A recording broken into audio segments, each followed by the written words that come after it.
चरणों में चढ़ाए।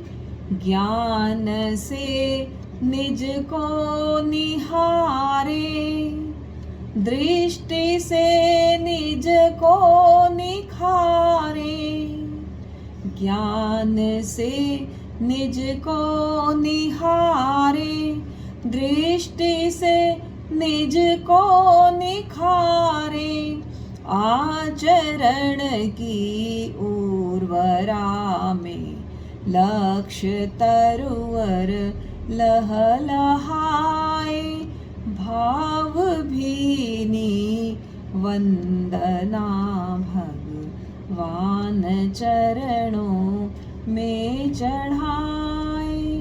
सत्य में आस्था चल हो, चित्त संशय से न चल हो। सत्य में आस्था चल हो, चित्त संशय से न चल हो। सिद्ध कर आत्मानुशासन, विजय का संगान गाए। भाव भीनी वंदना भगवान चरणों में चढ़ाए। बिंदु भी हम सिंधु भी हैं, बिंदु भी हम सिंधु भी हैं। भक्त भी भगवान भी हैं। छिन्न कर सब ग्रंथियों को, सुप्त चेतन को जगाए। भाव भीनी वंदना भगवान चरणों में चढ़ाए। धर्म है समता हमारा, कर्म समता मय हमारा। साम्य योगी बन हृदय में, श्रोत समता का बहाए।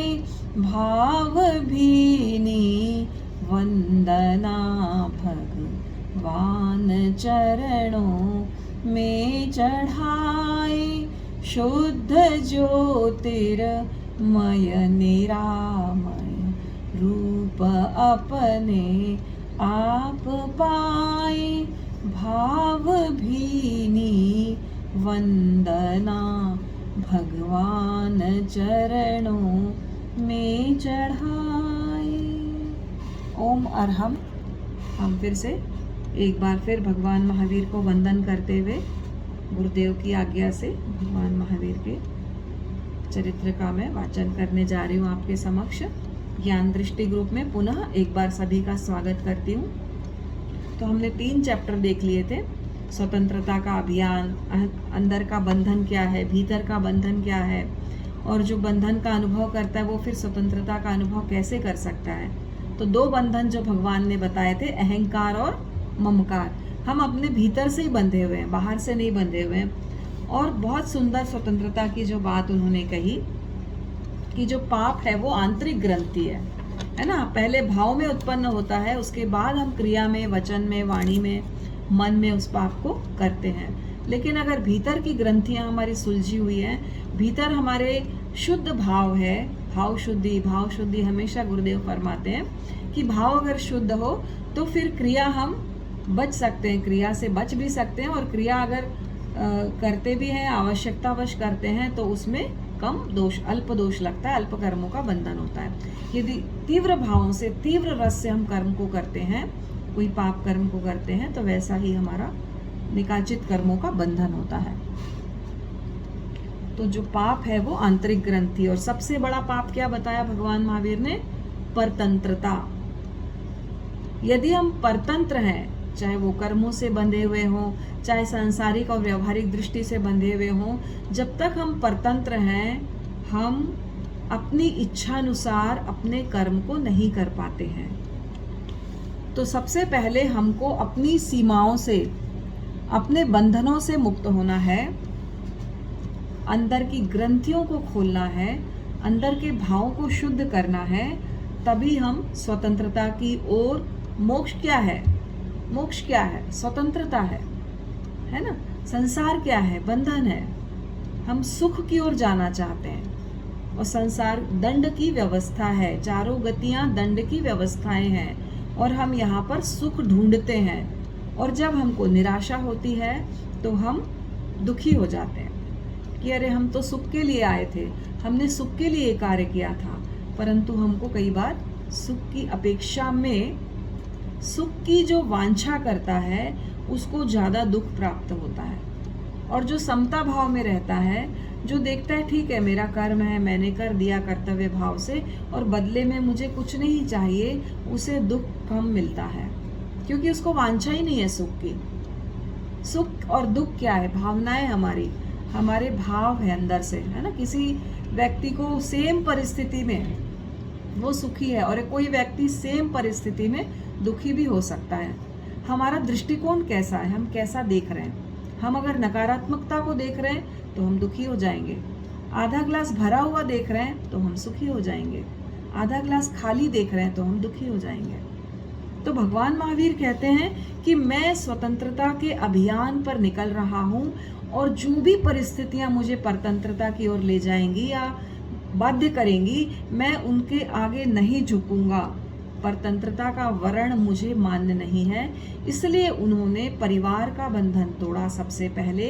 जब एक परिवार को तोड़ते हैं तो सारा विश्व हमारा हो जाता है। सारा विश्व हमारा है और सबके प्रति मेरे मन में समता का भाव है, न राग है न द्वेष है। अब यहाँ पर अगले क्रम में आचार्य महाप्रज्ञ जी लिखते हैं कि जीवन जब मिलता है तो जीवन के साथ उद्देश्य नहीं मिलता, है ना। हर व्यक्ति खाली हाथ आता है, खाली हाथ जाता है। जो तय करता है जीवन में आकर तय करता है, समझदार होने के बाद अपना लक्ष्य डिसाइड करता है कि मुझे डॉक्टर बनना है, मुझे इंजीनियर बनना है, या मुझे धार्मिक क्षेत्र में जाना है, मुझे क्या करना है। निश्चित ही लोग भिन्न भिन्न रुचि के हैं, अलग अलग इंटरेस्ट के हैं, अलग अलग उनकी क्षमताएं हैं, है ना। अलग अलग स्किल है। किसी को किसी में इंटरेस्ट आता है, किसी को किसी में इंटरेस्ट आता है और उसके अनुसार ही वो अपना लक्ष्य डिसाइड करते हैं। तो स्टूडेंट है, वो कहता है आचार्य श्री से कि इन जो सामायिक यानी जो समय के अनुसार होते हैं, वैसे उद्देश्यों में मेरी कोई जिज्ञासा नहीं है। जो यहाँ आके हम क्षणिक उद्देश्य बनाते हैं, लक्ष्य की पूर्ति करते हैं, चाहे परिवार के लिए, समाज के लिए, अपने लिए, है ना, वो लक्ष्य की बात मैं नहीं कर रहा हूँ। वो पूछता है आचार्य श्री से कि जो लक्ष्य अंतिम है, जो लक्ष्य स्थायी है, आप मुझे उसके बारे में बताएं, वो क्या है। आचार्य श्री क्षण भर अंतर के आलोक में गए, भीतर गए, आंखें बंद की और उन्होंने कहा कि वह उद्देश्य है स्वतंत्रता, जो अंतिम है, जो स्थायी है, जो हमारा अल्टीमेट गोल है, जिसके लिए हम इस संसार में आए हैं। वो क्या गोल है? हमारा लक्ष्य पहले निर्धारित करेंगे, फिर हम उस दिशा में गति करेंगे। यूं तो गति हम चारों गतियों में 84 लाख योनियों में हम भ्रमण कर रहे हैं, है ना, बिना लक्ष्य के हम भ्रमण कर रहे हैं। पर अगर लक्ष्य निर्धारित होगा तो जरूर हम उस दिशा में आगे की ओर बढ़ेंगे, चाहे वो स्थायी है या अस्थायी हमारा लक्ष्य है, चाहे वो क्षणिक है, चाहे हमारा शाश्वत लक्ष्य है। वो तो उस दिशा में हम बढ़ेंगे और वो उद्देश्य क्या है? मुक्ति, मोक्ष, स्वतंत्रता। क्योंकि खाना पीना सोना पशु भी करते, एक दोहा है ऐसा, खाना पीना सोना पशु भी करते, लेकिन मनुष्य का जो उद्देश्य है वो भिन्न है। क्योंकि वो एक बौद्धिक प्राणी है, क्योंकि वो एक धार्मिक प्राणी है, उसका उद्देश्य अलग है। जो रेगुलर वाले काम है वो तो करना ही है कर्तव्य दृष्टि से, लेकिन हमारा उद्देश्य है विवेक की जागृति, कि हमारा उद्देश्य वास्तव में क्या है।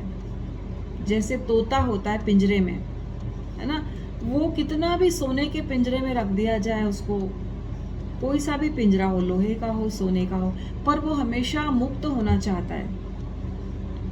एक कहानी भी बहुत सुंदर आती है, एक तोता पिंजरे से मुक्त होना चाहता था, तो उसके जो स्वामी थे सेठ जी, वो एक प्रवचन सुनने जा रहे थे। तो तोते तो मनुष्य की भाषा में बोलते हैं, उनको सिखाया जाता है। तो उन्होंने कहा, आप जहाँ जा रहे हो उस गुरु महाराज से, उन साधु महाराज से मेरे लिए कुछ पूछ लेना कि मेरी मुक्ति कैसे होगी।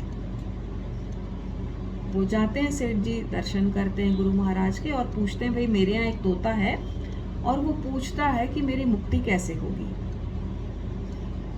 अब वो जो गुरु महाराज थे उन्होंने इशारे में बात की, उन्होंने आंखें बंद की और ऐसे सिर को लुढ़का दिया। अब वो सेठ जी को तो समझ में आया नहीं उत्तर, तो वो जाकर तोते को पूछते हैं। तोता पूछता है उनसे, सेठ जी से, कि आप क्या कहा गुरु महाराज ने मेरे बारे में, मेरी मुक्ति कैसे होगी। तो सेठ जी ने कहा कि उन्होंने कुछ बोला नहीं मुझे, बताया नहीं मुझे, उन्होंने बस ऐसे आंखें बंद की और ऐसे ऐसे गिर गए। तो तोता तो समझ गया कि मेरी मुक्ति कैसे होगी। आप देखिए, जानवरों में भी इशारे से बात की जाए तो समझ में आता है उनको। तो दूसरे दिन वो देखे तोता जो ऐसे गिरा हुआ है, मरे हुए की भांति पड़ा हुआ था पिंजरे में। सेठ जी को समझ में नहीं आया, उनको लगा शायद मर गया होगा, गर्मी बहुत है, बहुत धूप है या कुछ हो सकता है, इसको कुछ प्रॉब्लम तकलीफ होगी। उन्होंने पिंजरे को खोला देखने के लिए कि इसको क्या हो गया। अब तोता तो मुक्ति चाहता था, वो तुरंत उड़ गया, अपॉर्चुनिटी का पूरा फायदा उठाया उसने और वो मुक्त हो गया। इशारे की भाषा में वो समझकर कि मैं अगर कायोत्सर्ग कर लूं, है ना, शरीर का विसर्जन कर दूं, कायोत्सर्ग कर लूं, तो मेरी मुक्ति हो सकती है।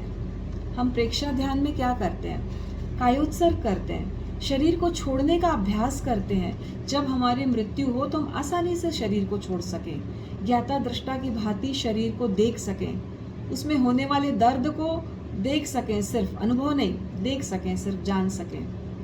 तो कायोत्सर्ग करने का उन्होंने संदेश दिया और तोते ने इस तरह अपने आप को निर्जीव बना लिया। कायोत्सर्ग करके तोते ने अपने आप को निर्जीव बनाया और उसकी मुक्ति हो गई। अब आप देखिए कायोत्सर्ग के कितने फायदे हैं।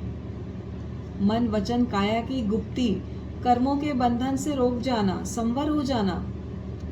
कायोत्सर्ग, ध्यान, स्वाध्याय, इन चीजों में हमारी बहुत कर्मों की निर्जरा होती है, बहुत ज्यादा, तब से भी होती है। लेकिन जो तीन जो लास्ट के हैं, आपने निर्जरा के बारे में जो जानते हैं पढ़ा होगा, 6 बाह्य निर्जराएं हैं, अनशन, उनोदरी, है ना, भिक्षाचरी, रस परित्याग, काया क्लेश, प्रति संलेनता। कभी हम 9 तत्वों को पढ़ेंगे तो पुनः इन चीजों को लेंगे। और अभ्यंतर में प्रायश्चित, यदि कोई बुरा कर्म हो जाता है तो प्रायश्चित, विनय, संयमी लोगों का, अच्छे लोगों का विनय, स्वाध्याय, उनका विनय, प्रायश्चित, विनय, वैयावृत्त, सेवा। और 3 जो आते हैं, स्वाध्याय, ध्यान और कायोत्सर्ग। ये 3 चीजें बहुत इंपॉर्टेंट है। जितना नीचे हम जाते हैं गिनती में, उतना ही उनका उत्कृष्ट फल हमको प्राप्त हो रहा है। ये तो स्वाध्याय, ध्यान और व्युत्सर्ग यानी छोड़ देना। जो मोह है उसको छोड़ देना, जो राग है उसको छोड़ देना, चाहे पदार्थ हो या व्यक्ति हो। तो व्युत्सर्ग का मतलब होता है छोड़ देना। तो वो मुक्त हो गया तोता। तो बहुत सुंदर। शेर को क्या भी पिंजरा पसंद है? कोई भी जानवर आप किसी को भी पिंजरे में रखते हैं, हमें भी बहुत जेल में ले जाए और बहुत अच्छा अच्छा खाना दें, सब कुछ सुविधा दे दें, फिर भी हम एक दिन भी वहाँ नहीं रह सकते। क्यों? क्योंकि सबको स्वतंत्रता प्रिय है, परतंत्रता किसी को प्रिय नहीं है। इसलिए महर्षि ने कहा है, महर्षि मनु ने कहा है कि परतंत्रता में जो कुछ घटित होता है, जो भी घटना होती है, वो सब दुख है, और स्वतंत्रता में जो कुछ घटित होता है वो सब सुख है। बहुत सुंदर बात कही है महर्षि मनु ने कि परतंत्र व्यक्ति कभी सुखी नहीं होता। पराधीन सपनेहु सुख नाही। बहुत सुंदर। ये तुलसीदास जी का है शायद, या कबीरदास जी का, मैं थोड़ा कंफ्यूज हो रही हूँ, कि पराधीन सपने में भी सुखी नहीं होता, क्योंकि उसको सबकी आज्ञा ही मानना होता है। वो पराधीन होता है, वो अपनी इच्छा से कोई निर्णय नहीं कर सकता। तो कहा गया स्वतंत्रता में जो सुख है वो सुख ही है। भले वो छोटी से छोटी कोठड़ी में रहता हो, छोटे से छोटे गरीब अवस्था में रहता हो, परंतु चूंकि वो स्वतंत्र है तो उसका आनंद वही जानता है, और जो परतंत्र है उसका दुख भी परतंत्र व्यक्ति ही जानता है। तो इसमें ना भगवान महावीर की तुलना लेखक ने, आचार्य महाप्रज्ञ जी ने, राम से की है, और बहुत सुंदर तुलना की है। इसमें उन्होंने बताया कि जो राम, दोनों के सामने लक्ष्य क्या है? स्वतंत्रता। स्वतंत्रता की दिशा को आलोक से भर देना, और इसके लिए दोनों ने क्या किया? युद्ध किया। राम ने भी युद्ध किया, भगवान महावीर ने भी युद्ध किया, और शत्रु वर्ग का दमन किया, जीता उसको। अब युद्ध दोनों का अलग अलग है। राम ने धनुष से युद्ध किया, और किससे किया? जो भद्र मनुष्य, जो अच्छे मनुष्य हैं, उनकी स्वतंत्रता का हनन करने वाले। जैसे सीता को उठाकर रावण ले गया, है ना? तो जो भद्र मनुष्यों की स्वतंत्रता का अपहरण करने वाले, उन्हें तंग करने वाले, उन्हें परेशान करने वाले लोगों से युद्ध किया, धनुष से, तीर से, तलवार से, और जीत कर स्थापना की, शांति की। और महावीर के शत्रु कौन है? महावीर के शत्रु हैं आत्मा की स्वतंत्रता का हरण करने वाले संस्कार, आत्मा की स्वतंत्रता का हरण करने वाले कर्म, कर्म के उदय से होने वाली अवस्थाएं, क्रोध, मान, माया, लोभ, ये शत्रु हैं आत्मा के, जिनकी वजह से कर्मों का बंधन होता है और आत्मा परतंत्र हो जाती है। उसके आवरण में, उसके जो कहना चाहिए आवरण में, अपने सच्चे स्वरूप को प्रकट नहीं कर पाती, वो शत्रु हैं आत्मा के। और उनका तीर क्या था? भगवान महावीर का ध्यान और तपस्या। बहुत सुंदर तुलना लेखक ने की है यहाँ पर, कि राम के शत्रु ये थे जो मनुष्य की स्वतंत्रता का हरण करते थे, और उन्होंने जीता उनको युद्ध करके। और महावीर के शत्रु जो थे आत्मा की स्वतंत्रता का हरण करने वाले, क्रोध, मान, लोभ, अहंकार, और जिसको उन्होंने जीता ध्यान और तपस्या से। राम कर्मवीर है तो महावीर धर्मवीर है। और दोनों भारतीय संस्कृति के महारथ के ऐसे दो चक्र हैं जिन्होंने निरंतर समाज को गति दी है, प्रेरित किया है, जिन्होंने समाज को प्रेरित किया है। ऐसे धर्मवीर और कर्मवीर को पूरा समाज मानता है। ये दोनों भारतीय संस्कृति के संपोषक हैं, जिनके जीवन से हम प्रेरणा लेते हैं। तो भगवान महावीर ने अपनी जन्मभूमि से प्रस्थान किया और गए करमार ग्राम। वर्तमान नाम है कॉमन छपरा, पहले करमार ग्राम। नाम भी चेंज हो गए, तो हम उस स्थान को कैसे पहचानेंगे? तो अभी जो नाम है कॉमन छपरा, वहाँ पर गए वो। उनको खाने पीने की कोई चिंता नहीं थी, दीक्षा को स्वीकार किया तब वो उपवास करे, और जब उनकी मुक्ति हुई, निर्वाण को प्राप्त हुए, तब भी वो उपवासी थे। उनके मन में सुख सुविधा के लिए कोई आकर्षण नहीं था कि मुझे एसी मिले या मुझे अच्छा कंफर्टेबल बेड मिले सोने के लिए। वो तो सब कुछ छोड़कर, राजमहल को छोड़कर जंगल की ओर चले थे। ऐसा क्या हो जाता है, ऐसी कौन सी घटना घटित हो जाती भीतर में कि पूरे सुख सुविधा के क्लाइमेक्स को छोड़कर, पहाड़ को छोड़कर व्यक्ति अकिंचन हो जाना चाहता है। अकिंचन मतलब जिसके पास कुछ भी नहीं हो। ऐसा क्यों होता है? ऐसे कौन से सुख की खोज में वो निकल पड़े? वो था आत्मा का सुख, वो था शाश्वत आनंद, जिसके लिए पदार्थ और व्यक्ति या वस्तु पर कोई निर्भरता ना हो, है ना, डिपेंडेंट ना हो। ऐसा सुख वो परतंत्र बना दे, वैसा सुख उनको नहीं चाहिए। हमारे यहाँ एसी है, लाइट चली गई, गर्मी से दुखी हो रहे हैं, तो कौन सा सुख है ये? परतंत्र होने वाला सुख है ना, डिपेंडेंट, निर्भरता वाला सुख है ये। वो तो ऐसे सुख की खोज में निकल पड़े जो शाश्वत हो और जिसके लिए किसी पर निर्भर ना होना पड़े। वो था आत्मा का सुख। अब वो ध्यान में खड़े हो गए गांव के बाहर एक जंगल में, और ध्यान में लीन है, और उनके चक्षु कहाँ टिके हुए? नासाग्र पे। ये वाला पॉइंट हालांकि कई लोग कर पाते, कई लोग नहीं कर पाते ये वाला, क्योंकि कई बार सिर दुखने लग जाता है। यहाँ पे नासाग्र पे चक्षु को उन्होंने टिकाया, और दोनों हाथ घुटने की ओर झुके हुए उनके, खड़े खड़े पूरा, मोस्टली वो ध्यान खड़े खड़े करते थे। खड़े खड़े पूरा आभा मंडल एक ओरा बनता है पूरा राउंड। तो वैसे तो श्रेष्ठ ध्यान है खड़े होकर करना, अगर आप कर सकें तो 10 मिनट 15 मिनट अभ्यास कर सकते हैं खड़े होके।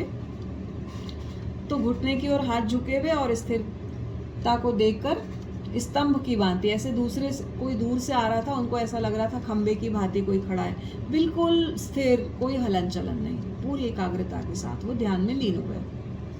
अब वहां पर एक ग्वाला अपने बैलों के साथ आया और वो घर की ओर जा रहा था, लौट रहा था।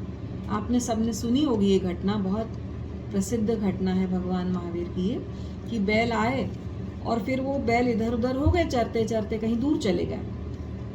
अब वो महावीर तो अपने सत्य की खोज में लगे हुए थे, भीतर में लगे हुए थे, ध्यान में लगे हुए थे, और बैल चरते चरते कहीं चले गए, ना उन्होंने देखा और ग्वाले का भी ध्यान चूक गया। अब उसने आकर पूछा भगवान महावीर से, मेरे बैल कहाँ है, क्या आपने देखा उनको इधर उधर चरते हुए? भगवान महावीर तो बहुत कम बोलते थे, जब तक उनका साधना काल था 12.5 वर्ष का, वो बहुत कम बोलते थे। मौन ध्यान, उपवास, बेले बेले तपस्या, 24 तपस्या में रहते थे। तो उन्होंने कोई जवाब नहीं दिया। वो तो अंदर के प्रश्नों का उत्तर देने में इतने लीन थे कि उनको बाहर के प्रश्न ही सुनाई नहीं देते थे। ज्यादा से ज्यादा बोल देते थे मैं भिक्षु हूँ, छोटा छोटा आंसर बस, और हम तो बोलने में मास्टर ही है।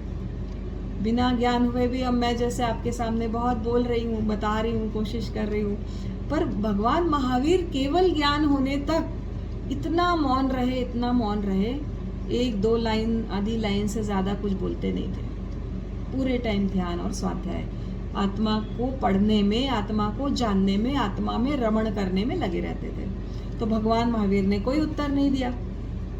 अब ग्वाले ने सोचा शायद इनको नहीं पता होगा, इसलिए नहीं बोल रहे। वो खोजने के लिए जंगल की ओर चल पड़ा और बहुत दूर तक गया, उसको अपने बैल कहीं नहीं मिले। फिर वो अंधेरा हो गया, वो अपने घर की ओर चला गया, सोचा कि सुबह आके ढूंढ लूंगा। अब ठीक है, ग्वाला जागा, अब उसको तो अपने बैल की चिंता थी। वो सोच रहा था मैं जाऊं पहले बैलों को ढूंढ लूं, तो नित्य कर्म किया भी नहीं, सुबह के कार्य किया भी नहीं, और बैलों को ढूंढने वहां पहुंच गया। अब क्या हुआ कि भगवान महावीर के पास वो बैल चल रहे थे, आपस कहीं गए होंगे, आ गए होंगे वापस। रात की थकान ग्वाले की, और खोज में असफल हो गया जब बैलों की, और देखा कि भगवान महावीर के आसपास बैल चल रहे हैं। अब उसको बहुत क्रोध आया, उसको इतना गुस्सा आया, उसने सोचा कि मैंने जब पूछा तो इन्होंने बताया नहीं कि मेरे बैल कहाँ आसपास चल रहे हैं, नहीं बताया इन्होंने, बोला नहीं। शायद इनके मन में ये होगा कि मेरे बैलों को चुरा लें या मेरे बैलों को रख लें। अब उसे क्या पता वो महाराज सिद्धार्थ के पुत्र भगवान महावीर हैं, जो साधना के लिए राजमहल छोड़कर निकले हैं, उन्हें बैलों की क्या आवश्यकता होने वाली है, पर उसको नहीं पता था। तो वो पूछने पर मौन रहे, इसलिए उसको गुस्सा आ गया, कुछ नहीं बताया। तो जैसे अपने आवेग को रोक नहीं सका और रस्सी को हाथ में लेके मारने को दौड़ा भगवान महावीर को। भगवान महावीर के जितने परिचय हैं 23 तीर्थंकरों के उतने परिचय नहीं है। इतना भगवान महावीर ने परिचय, दुख कष्ट सहे अपने जीवन में। तो वैसे ही जैसे मारने दौड़ा, वैसे ही पीछे से घोड़ों की आहट आई। घोड़ों के पैरों की आहट सुना तो वो रुक गया 2 मिनट के लिए। अब वो देखा तो पीछे थे महाराज नंदीवर्धन। महाराज नंदीवर्धन देखने के लिए आ रहे थे कि भगवान महावीर कैसे हैं, उनकी कैसी साधना चल रही है, वो देखने के लिए आए। और वो दृश्य को देखकर स्तब्ध रह गए कि मेरे छोटे भाई को कोई एक मामूली सा ग्वाला मारने के लिए दौड़ रहा है। उनके मन में बहुत पीड़ा हुई, बहुत पीड़ा हुई, और वो बोले, भगवान को आकर खड़े हुए।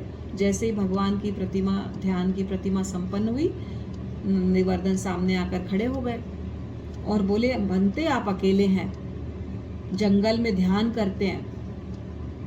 आज जैसी घटना घटने वाली थी, वैसी घटना और भी घटित हो सकती है।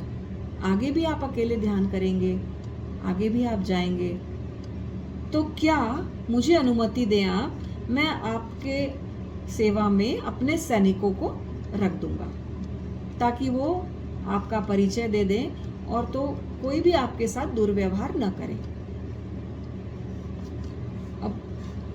आने वाले कष्टों का निवारण भी करते रहेंगे सैनिक जो होंगे वो आपके साथ में आपकी सेवा के लिए।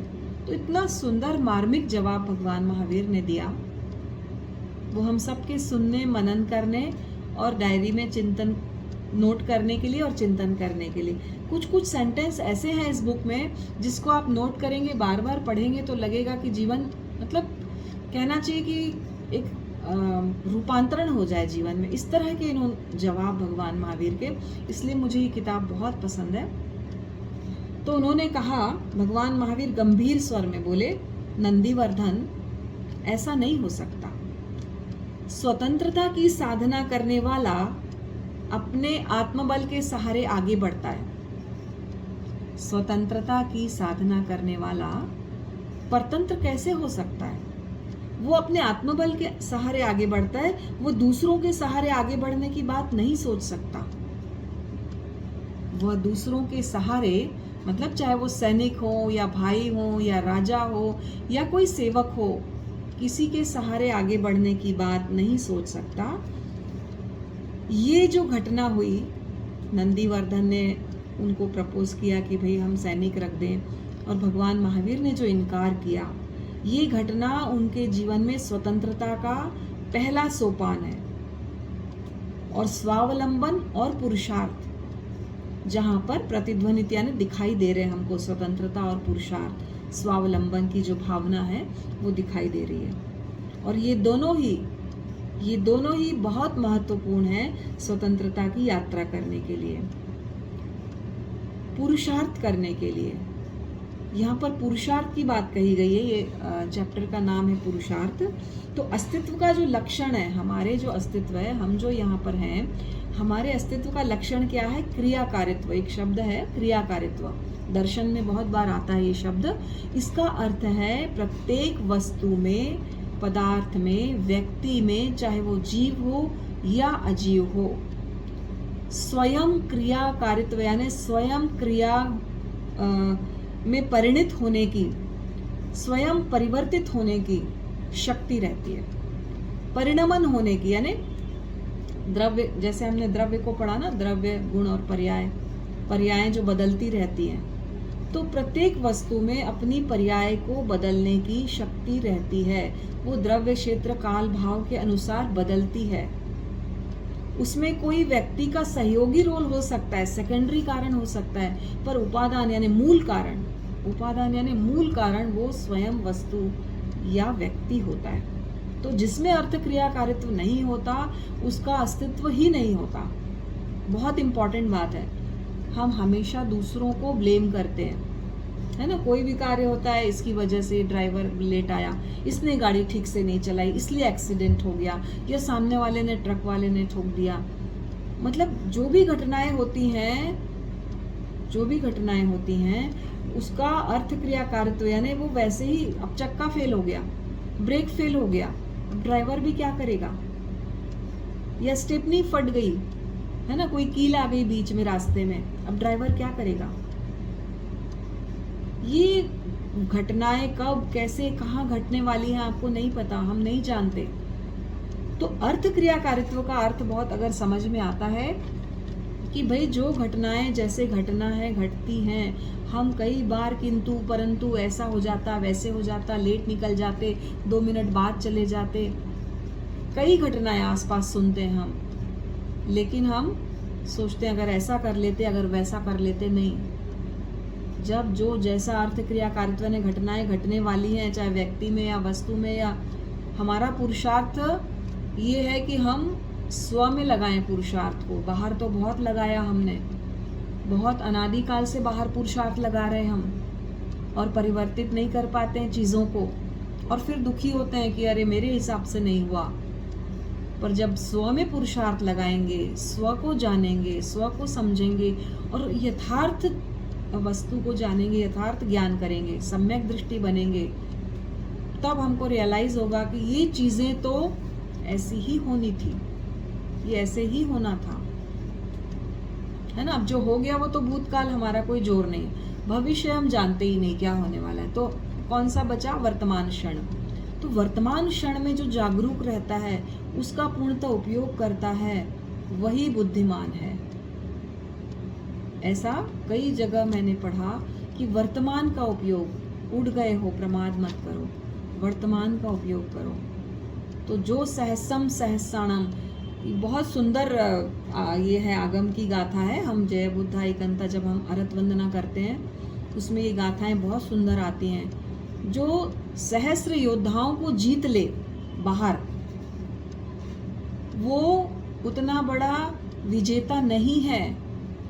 वो बड़ा विजेता है जो अपनी आत्मा से युद्ध करे और अपनी आत्मा के जो संस्कार अनादि काल से कर्म का आवरण है उसको जीत ले, आत्म विजय कर ले, वो बहुत बड़ा विजेता है। जो सहसंग सहसाणम संगा में दुज्जे जिणे एगम जिणे जप्पाणम एस से परम भोजो। जो एक आत्मा को जीत लेता है, एगम जिणे जप्पाणम, अप्पाणम आत्मा को, वो सबसे बड़ा महाविजयी परम विजयी है वो।